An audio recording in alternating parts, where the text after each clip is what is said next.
천국은 마치 밭에 감추인 보화와 같다. 보화인데 어떤 사람이 남의 밭에 가난했기 때문에 날품팔이로 일하러 갔습니다. 자기의 소유의 밭이 아니었습니다. 근데 밭에서 일하다가 갑자기 그 밭에서 보물 상자를 발견했습니다. 그래서 이 사람이 그것을 다시 파묻어 놓고 이제 기뻐하면서 집으로 돌아가서 자기의 소유를 다 팔아가지고 그 밭을 샀습니다. 그래서 소유권을 이전 등기한 후에 그 밭에서 자기가 발견했던 보물 상자를 캤다는 얘기를 예수님이 들려주시는 것입니다. 그래서 감추인 보화는 도대체 무엇인가? 마태복음 우리가 두 장을 앞으로 넘기셔서 11장 25절을 한번 보겠습니다.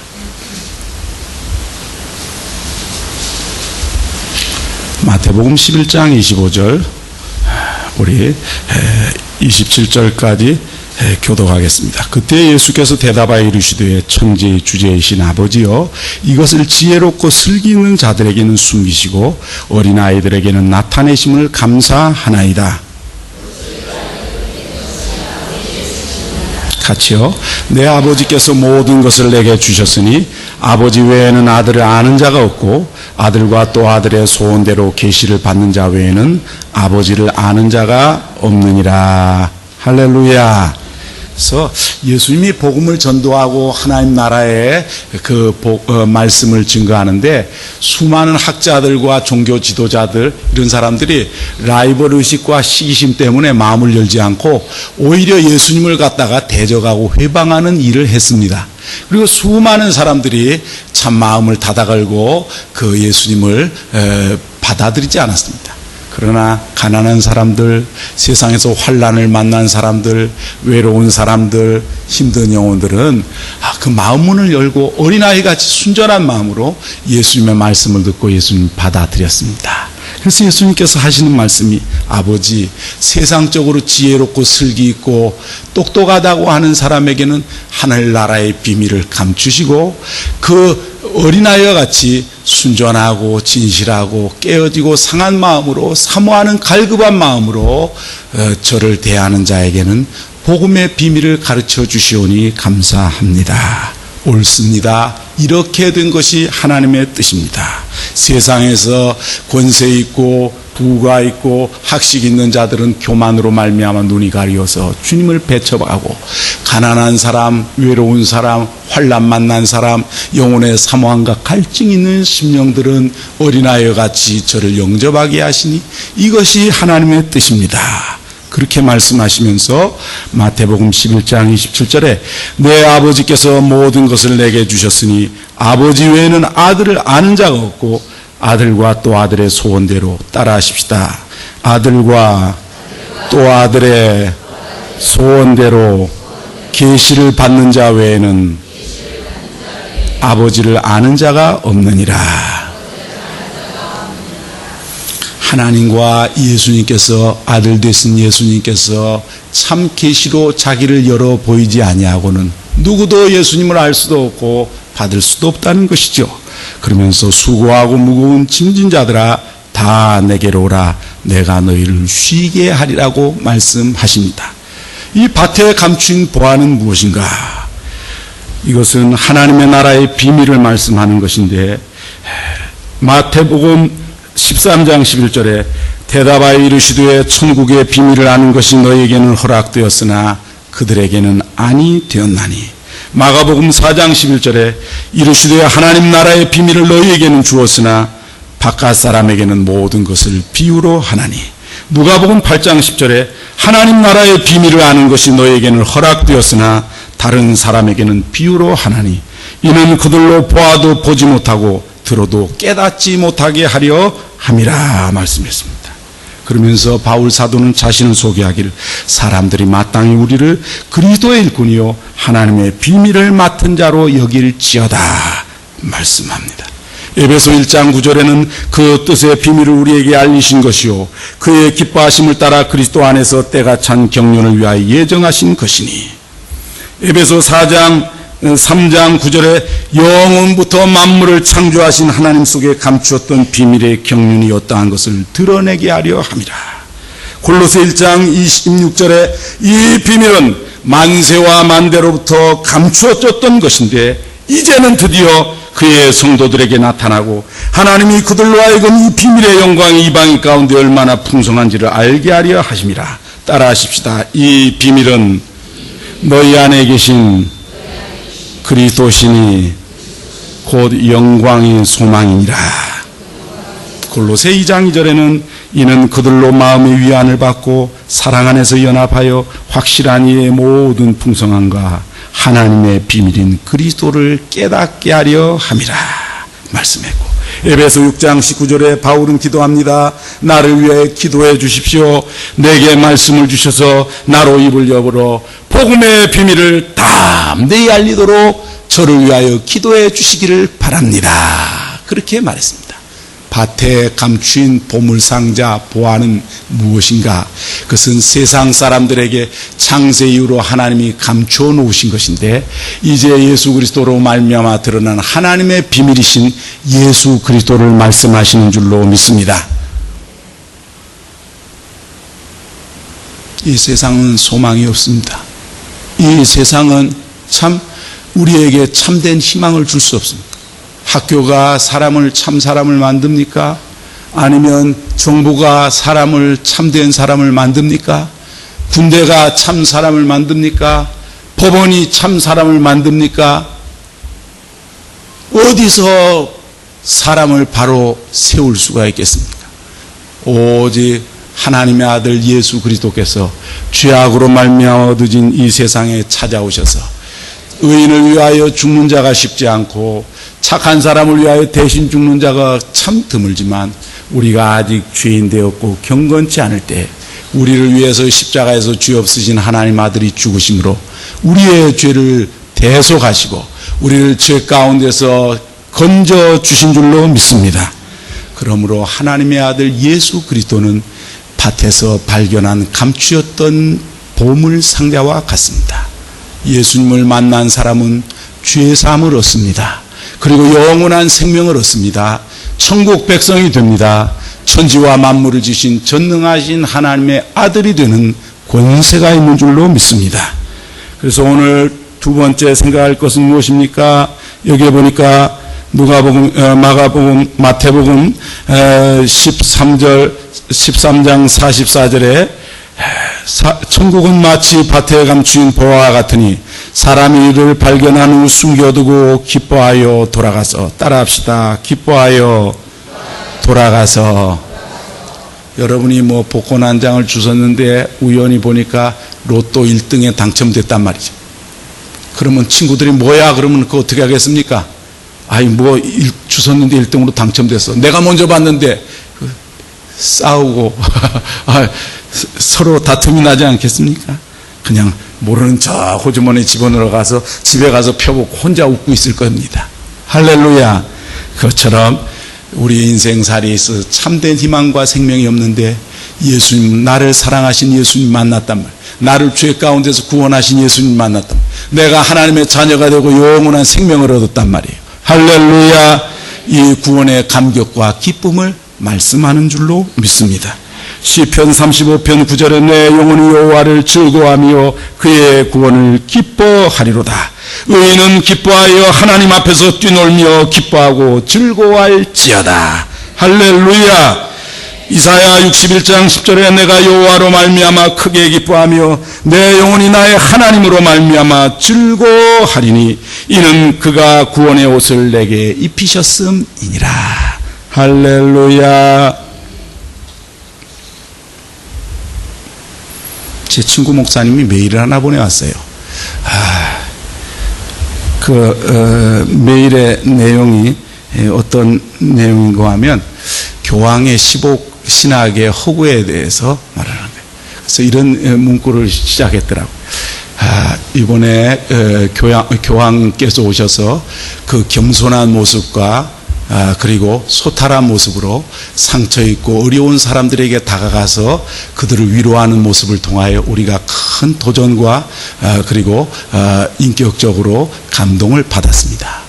그러나 교황은 사람이기 때문에 교황이 누구를 갖다가 천국과 지옥 사이의 중간 상태에 있는 자들을 축복해 가지고 천국으로 올리거나 아니면 교황이 누구를 그 성자로 그저 이렇게 복을 줄 수 있는 복을 내려줄 수 있는 위치에 있지 않고 복을 주실 분은 오직 하나님 뿐입니다 하는 하고 순진한 마음으로 보냅니다. 다른 뜻은 없고 제가 이것을 갖다 정리해서 교인들에게 발표하니까 너무 좋아해서 동기의 목사 메일을 읽어보니까 우리에게 복 주시는 분은 참으로 사람이 아니고 목사도 아니고 한보다 이제도 보지 못하나 믿고 말할 수 없는 영광스러운 즐거움으로 기뻐하니 할렐루야. 십자가에서 죄 없으신 하나님의 아들이 참 의인도 아니고 착한 사람도 아니고 경건치 않은 나를 위하여 죽으심으로 그 흘리신 피로 명예 교수시고 한국 철학계의 태두인 그 한 교수님이 계셨는데 그분이 일평생 철학을 통하여 인생의 궁극적인 진리를 알기 위하여 힘써 연구하고 공부하셨습니다. 그런데 이제 노쇠하고 병으로 죽어가는데 그 집에 있어서 가정 일을 돌아보는 가정 집사가 하나 있었습니다. 그래서 그분에게 말하기를 아무개 자네 내가 지금이라도 예수 믿으면 욕하지 않겠나? 평생을 그저 내 지혜로 살아온 사람인데 노쇠에서 죽어가면서 지금이라도 내가 예수님께 가면 예수님이 나를 영접하실까? 그럼요. 그 가정 집사가 세문안교회에 또 다니셨어요. 그래서 세문안교회 목사님을 초청해 갖고 그 임종전에 예배를 드리면서 예수님은 하나님의 아들이시고 죄 없으신 하나님의 아들이 우리 죄를 위하여 십자가에 못 박혀 죽으셔서 흘리신 피로 우리 죄를 씻어 주셨으므로 그리고 죽음의 권세를 이기고 부활하셨으므로 그 예수 그리스도를 나의 인생의 구주로 나의 구원자로 영접하기만 하면 영원한 생명을 얻고 심령의 참된 평안과 그리고 기쁨을 얻고 천국을 소유하게 되며 하나님의 자녀가 됩니다. 그런 진리의 말씀을 목사님이 전도하자 그 노인 한국 철학계의 태두인 그 노학자가 눈물을 흘리면서 지금이라도 염치 없이 예수님을 제가 영접할 수 있겠습니까? 물론이죠. 주님은 지금도 당신을 사랑하십니다. 눈물을 흘리면서 마음문을 열고 예수님을 영접하고 얼마 후에 세상을 떠나 하나님 앞에 그 장례 예배를 통하여 큰 영광을 돌리고 많은 그 밑에 있는 제자들이 하나님께로 돌아왔다는 이야기를 제가 들은 적이 있습니다. 제가 총신대 신학과에서 손봉호 교수님한테 철학을 배웠습니다. 서울대에도 출강하셨고 서울대 명예교수로 은퇴하시고 지금은 부산 고신대 석좌 교수로 또 성신여대 총장도 역임하시고 이렇게 하셨는데 강의 시간에 와서 이런 말씀하십니다.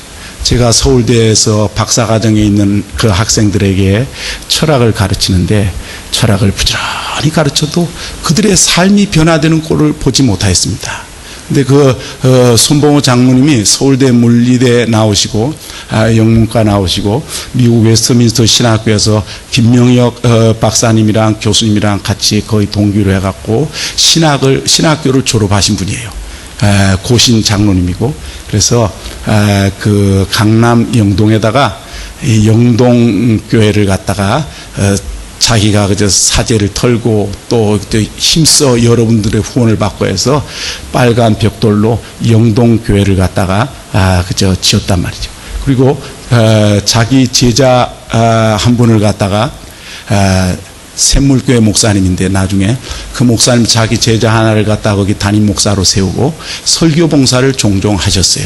그런데 자기가 개척하고 나서 교회 가서 설교를 하니까 강남에 그저 큰 부자인데 불의로 큰 재산을 만든 사람이 있는데 그 사람이 이 복음을 한번 전하니까 그 말씀에 도전을 받아 회개하고 자기의 재산을 다 정리해서 어려운 사람들을 주고 또 그저 억울하게 한 사람 다 갖고 자동차도 팔고 터덜터덜 걸어다니고 버스를 타고 다니면서 하나님 교회 나오는데 그 사람의 얼굴이 얼마나 기쁜지 와서 말하기를, 장로님, 제가 재산이 많았을 때는 이런 기쁨과 평강을 몰랐는데 불의로 재산을 모으고 이렇게 거부가 되었지만 참 이 양심의 가책을 받고 하나님 말씀을 듣고 회개하고 이제 어려운 사람들에게 나눠주고 내가 손해를 입힌 사람들에게 그걸 몇 배로 변상하고 나니 내 마음이 이렇게 편안하고 좋을 수가 없습니다.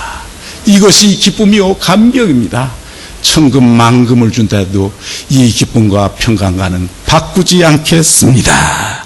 그러면서 하는 말이, 저희들 강의 시간에 와서 내가 평생 철학을 가르치고 서울대에서 박사과정에 있는 제자들에게 철학을 가르쳤지만 뭘 가르쳐도 비트겐슈타인을 가르쳐도 변하지 않고 헤겔을 가르쳐도 변하지 않고 누구를 후서를 가르쳐도 변하지 않던 그들이 예수 그리스도를 가르쳤더니 그들이 깨어져서 통곡을 하며 울면서 참 새롭게 돌아오는 것을 봤습니다.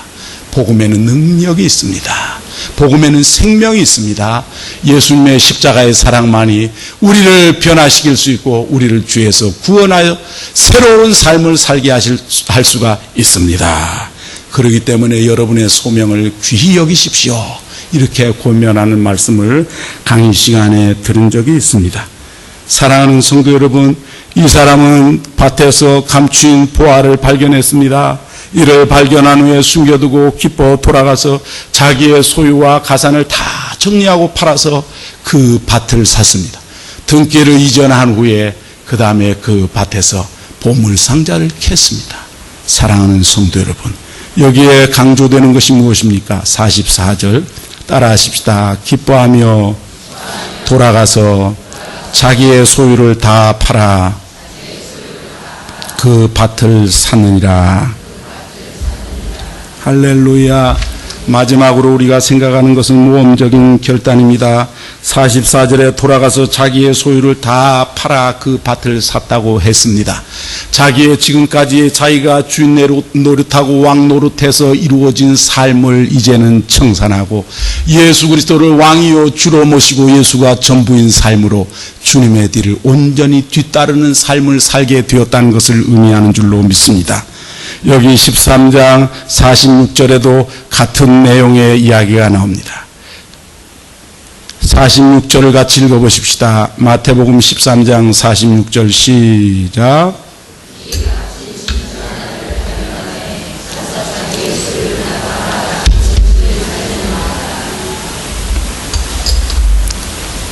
자기의 소유를 다 팔아서 그 진주를 샀다. 지금까지 내가 주인 노릇하고 내가 왕 노릇했던 삶을 다 내려놓고 이제는 예수님이 왕이요 주가 되시는 그 삶으로 이제 예수님의 발자취를 쫓는 참 제자의 삶을 살게 되었다는 내용인 줄로 믿습니다. 사랑하는 성도 여러분, 우리가 주님을 따라가려고 하면 모험적인 결단이 필요한 줄로 믿습니다. 예수님의 이야기 가운데 이런 이야기가 있습니다. 한 부자 청년이 예수님께 찾아왔습니다. 그래서 영생의 길을 묻습니다. 선생님, 어떻게 하면 영원한 생명을 얻겠습니까? 갈급함으로 말할 때 예수님이 너는 무엇이라고 배웠느냐? 계명을 지키라고 배웠습니다. 그래, 내가 계명을 지키라.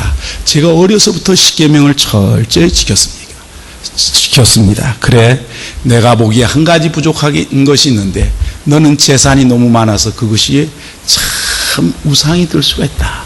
네 재산을 다 정리하여 가난한 자에게 주고 너는 나를 따르라. 그랬더니 이 사람이 재산이 너무 많기 때문에 슬픈 기색을 띠고 그 재산을 내려놓지 못하고 예수님의 제자의 영광스러운 초청을 받았음에도 불구하고 자기의 물질과 재산에 대한 집착 때문에, 애착 때문에 슬퍼하면서 주님의 뒤를 떠났습니다. 그리고 나서 주님이 제자들에게 하신 말씀이 있습니다.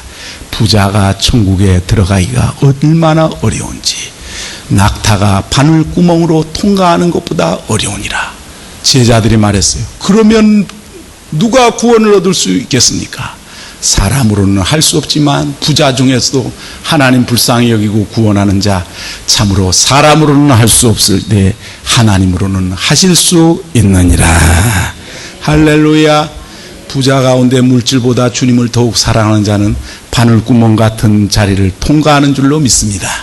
근데 재산과 돈 때문에, 참으로 거기에 대한 애착 때문에 주님을 사랑하는 일에 있어서 온전히 뒤따르지 못한다면 이 영혼의 목마름으로 주님 앞에 나와서 주님 어떻게 하면 영원한 생명을 얻겠습니까? 그래, 계명을 지켜라. 어려서부터 계명을 지켰습니다. 그래, 그럼 내 재산을 다 팔아 가난한 자를 주고 너는 나를 따라오너라 말씀할 때 이 부자가 재산이 심히 많은 거로 슬픈 기색을 띠며 근심하며 주님 앞을 떠나갔다고 했습니다. 사랑하는 성도 여러분, 우리가 주님의 뒤를 따르는 일에는 결단이 필요한 줄로 믿습니다. 사랑하는 성도 여러분, 내가 주인되고 물질이 주인되고 쾌락의 주인됐던 지난날의 옛사람의 삶을 이제는 우리가 내려놓아야 될 줄로 믿습니다. 여기에 있는 대로 이 밭에서 발견한 보물상자 보화 때문에 자기의 초가상간을 다 팔았던 사람은 어리석은 사람이 아니라 지혜로운 사람인 줄로 믿습니다. 영원한 것을 위하여 잠시 있는 일시적인 것을 포기하는 사람은 지혜로운 사람이라고 말합니다. 그러나 잠시 있는 것을 위하여 영원한 기업을 포기하는 사람을 세상에서는 어리석은 자라고 일컫는 줄로 믿습니다. 영원한 우리의 보아이신 예수님을 위하여서 지난날에 내가 주인되고 왕되었던 삶을 내려놓고 이제는 예수님이 전부인 삶으로 주님의 뒤를 쫓는 저와 여러분이 되시기를 주님의 이름으로 축원합니다. 핍박하던 사람이요, 예수님을 박해하던 사람이요, 예루살렘 교회를 핍박하고 스데반 집사님을 죽이는 일에 앞장섰던 인물이었지만 그가 시리아에 있는 다마스커스로 예수 믿는 사람들을 체포하러 가다가 거기서 부활하신 영광의 주님을 만나 영광의 빛 앞에 거꾸러졌을 때 그가 예수님을 만납니다. 사울아 사울아 주여 누구십니까? 땅에 엎드러져 있는 사울이 이렇게 물을 때 나는 내가 핍박하는 예수라. 가시채를, 송곳 같은 가시채를 뒷발질을 하기가 내게 고생이니라. 사울이 거기서 부활하신 영광의 주님을 만나고 예수님이 하나님의 아들인데 그 예수 믿는 사람들을 핍박하고 죽이고 하나님의 교회를 박해했던 것으로 인하여서 사흘 동안 금식하며 통곡하고 그가 돌이켜 성령의 충만을 받아 이제 이방을 위한 위대한 사도가 되어 예수님의 제자가 되고 예수님의 노예와 종이 되어서 하나님의 위대한 사도의 걸음을 걷게 되어집니다. 빌립보서에 보내는 편지 가운데 사도 바울은 이렇게 말합니다. 그러나 무엇이든지 전날 내게 유익하고 내게 도움이 되었던 것을 내가 예수님을 위하여 다 해로 여기노라. 왜? 유익했던 것이 내 교만과 내 자아를 나타내는 것이기 때문에 주님의 빛과 영광을 가리울까 봐 그것을 해로 여길 뿐더러 또한 모든 것을 해로 여김은 내 주 그리스도 예수를 아는 지식이 가장 고상하기 때문이라. 내가 그를 위하여 모든 것을 잃어버리고 이 세상의 부귀와 영화를 배설물같이 똥과 오줌과 같이 여김은 내가 예수님을 얻고 예수님 안에서 내가 발견되려 함이라. 할렐루야. 사랑하는 성도 여러분, 저와 여러분이 예수님의 참 제자가 되시기를 주님의 이름으로 축원합니다. 세상은 희망이 없습니다. 나라도 정부도 안간힘을 쓰지만 우리에게 우리의 영혼에 참된 희망을 던져주지는 못합니다. 우리의 영혼을 참되게 하늘의 평화로 채워주고 하늘의 위로와 기쁨으로 채워주고 우리의 죄를 정결케 하고 하나님 앞에 담대히 서게 하고 그리고 하나님의 제자가 되어 주님의 뒤를 따르게 하는 이는 오직 우리의 보아이신 예수 그리스도밖에 없는 줄로 믿습니다. 예수님의 뒤를 따르는 저와 여러분이 되시기를 주님의 이름으로 축원합니다. 누가복음 세리장이요 부자였습니다. 세관에서 서울 세관 관장 국세청장 같은 사람입니다.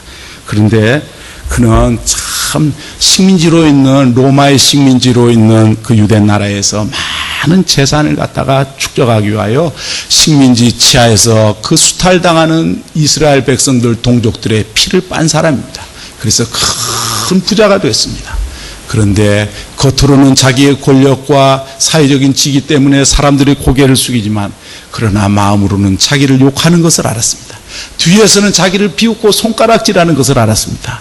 그의 영혼에 평안함이 없었습니다. 어느 날 이야기를 듣기를 자기 집 동네 앞으로 예수님이 지나간다는 소리를 나갔는데 키가 작아요. 사람들이 다 앞을 가리고 있어 볼 수가 없어요. 달려가 뽕나무 돌무화과나무로 올라가서 예수님을 한번 보기를 원했습니다. 돌무화과나무에 뽕나무에 올라갔는데 예수님이 지나시다가 한 번도 본 적도 없는데 일면식도 없는데 삭개오야 그 나무에서 내려오너라. 내가 오늘 너희 집에 들어가야 되겠다. 그러자 삭개오가 기뻐서 뽕나무에서 내려와서 예수님을 자기 집으로 모십니다. 동네 사람들이 다 욕을 합니다. 아니 예수님이 어째 저럴 수가 있을까? 저 사람이 그저 그 백성들의 고열을 빨아가지고 저렇게 축지한 아주 불의하고 수전노인데 저 사람 집에 들어가서 어떻게 음식을 잡수실 수 있는가? 저런 사람을 만나서 이야기를 할 수가 있을까? 어떻게 저 집에 들어가실 수가 있을까? 다른 사람 다 욕을 해요. 그런데 이 삭개오는 그 외로운데 예수님이 자기의 이름을 알고 불러주시고 그 사랑으로 자기를 맞아주실 때 지난 날의 외로움과 고통과 물질과 권력으로 채워지지 않은 공허함이 예수님의 십자가의 사랑으로 점령당하는 것을 느꼈습니다.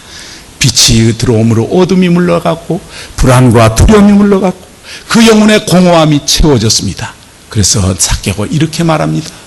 예수님의 사랑과 그 구원의 은총 앞에 감격해 예수님 제 재산의 절반을 잘라서 가난한 사람을 주고 또 제가 억울하게 다른 사람의 재산을 빼앗은 것 있으면 4배로 변상하겠습니다.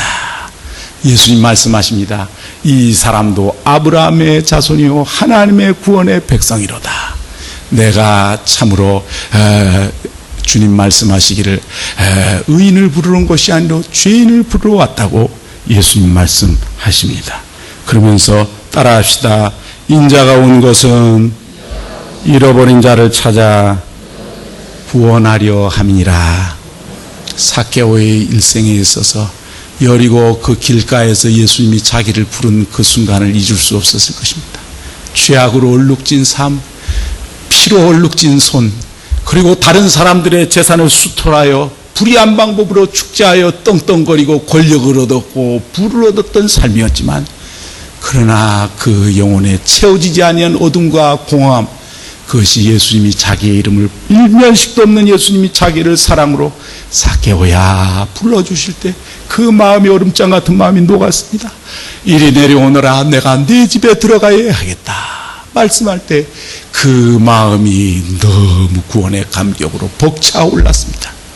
이 기쁨과 감격으로 삭개오는 주님을 영접하고 자기의 재산의 절반을 가난한 자에게 주고 자기의 재산 중에서 또 참 불의로 치부한 일에 대해서 억울하게 빼앗아 4배로 변상하면서 주님의 제자로서 이제 모든 것을 팔아 참으로 그 보아와 그 밭을 산 사람처럼 예수님을 얻기 위하여 모든 것을 내려놓고 이제 예수가 전부인 삶, 예수님만이 나의 주요, 예수님만이 나의 왕이요, 예수님만이 나의 친구요, 예수님만이 나의 목자가 되시는 그러한 걸음을 걷게 되어진 줄로 믿습니다.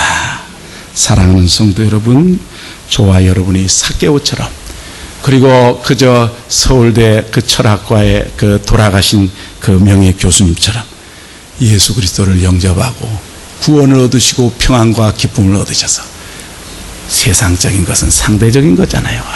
아무리 좋은 것도 다 의미 없고 덧없고 지나가는 거예요.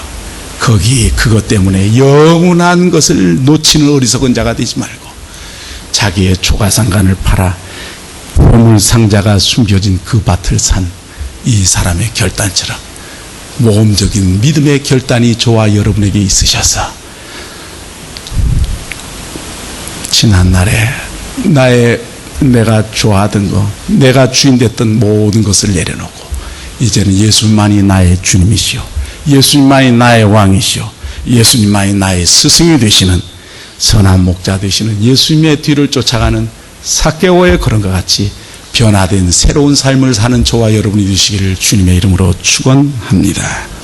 기도하십시다. 주님의 손에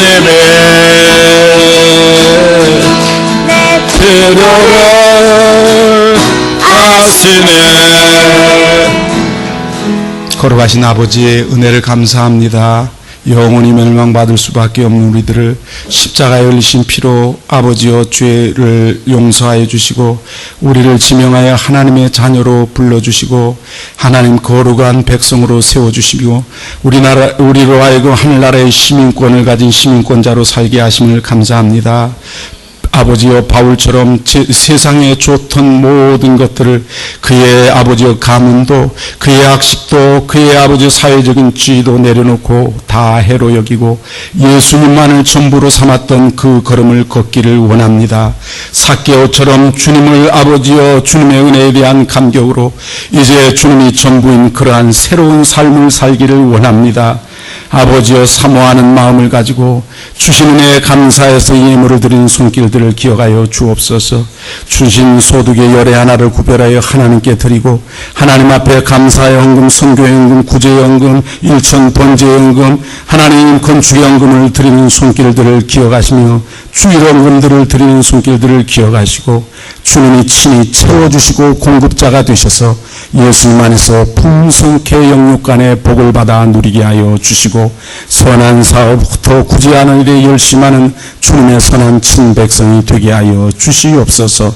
감사하고 예수님의 이름으로 축복하며 기도하옵나이다. 아멘.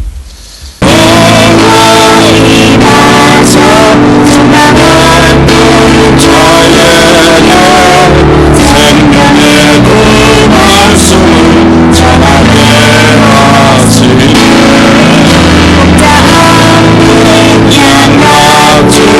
가난한 자들에게 주의 사랑 전하게 하소서. 보내소서.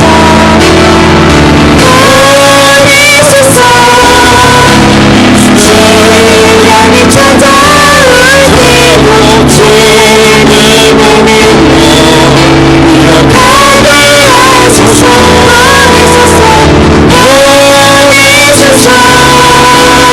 주께서 다신 길을 나도 오래오래 하소서. 지금은 우리 구주 예수 그리스도의 은혜와 하나님 아버지의 극진하신 사랑하심과 성령의 교통하심이 삭개오처럼 사도 바울처럼 이전의 모든 내가 주인 되었던 삶을 배설물같이 여기고 예수가 전부인 삶으로 주님만을 쫓아가기로 결단하는 주의 백성들 머리머리 위에 이제로부터 영원토록 함께 있을지어다. 아멘.